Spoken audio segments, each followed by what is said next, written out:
वो खौफ है। दूसरी अगर मैं ये समझूँ कि जिस तरह से पिछले कई अरसे से जो है वो खान साहब से मुलाकातें बंद थी और खान साहब को किसी को भी नहीं मिलने दिया जा रहा था, तो उस हवाले से आज एक अच्छी खबर ये है कि सलमान सफदर साहब जो कि खान साहब की केसेस में वकील हैं और वो लीड करते हैं बहुत सारे केसेस के अंदर,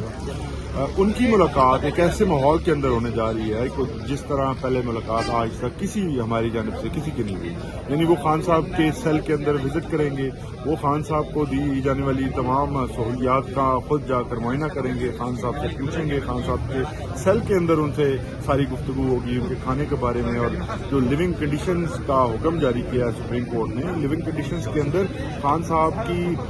सेहत से मुतल्लिक़, खान साहब के वहाँ रहन सहन के मुतल्लिक़, खान साहब को जो ज़रूरी फैसिलिटीज़ हैं उनके मुतल्लिक़ ये सारी गुफ्तगू पहली दफ़ा होगी। और एक ऐसे वकील के थ्रू जिसको कि कोर्ट ने माइकस डिक्लेयर किया है और फ्रेंड ऑफ द कोर्ट का है, उनके थ्रू आज पहली दफ़ा बाहर आएंगी। तो ये एक खुशाइन बात है और हम उम्मीद करते हैं कि ये जो आज एक अच्छा सिलसिला शुरू हुआ है कि खान साहब से इस माहौल के अंदर एक मीटिंग जो है वो अलाउ की गई है, तो इसी तरह से आगे बाकी जो लीगल टीम है उनको भी एक्सेस दी जाएगी और फिर फैमिली जिनका कि सबसे बुनियादी तरीन हक है कि उनको अपने जो बहनें मौजूद हैं उनका भाई तक जो एक्सेस है वो हो। तो उम्मीद की जा रही है इंशाअल्लाह आज अगर ये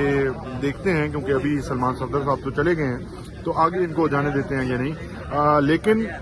सलमान सफदर साहब के तक मैं समझता हूँ कि एक अच्छा ऑर्डर आज हमने हासिल किया है सुप्रीम कोर्ट ऑफ पाकिस्तान से, जिसको कि लोगों के लिए एक अच्छी खबर ये है कि उसके अंदर खान साहब की तमाम जो मेडिकल चेकअप की रिपोर्ट्स हैं और सारी उनकी जो तफसीलात हैं वो आज हमारे सामने आएंगी कि खान साहब की एक्चुअल जो सेहत है और उनकी हेल्थ और बाकी जो वो कैसे हैं, और ये सब कुछ आज बाहर आएगा इंशाल्लाह। थैंक यू सर, बहुत शुक्रिया।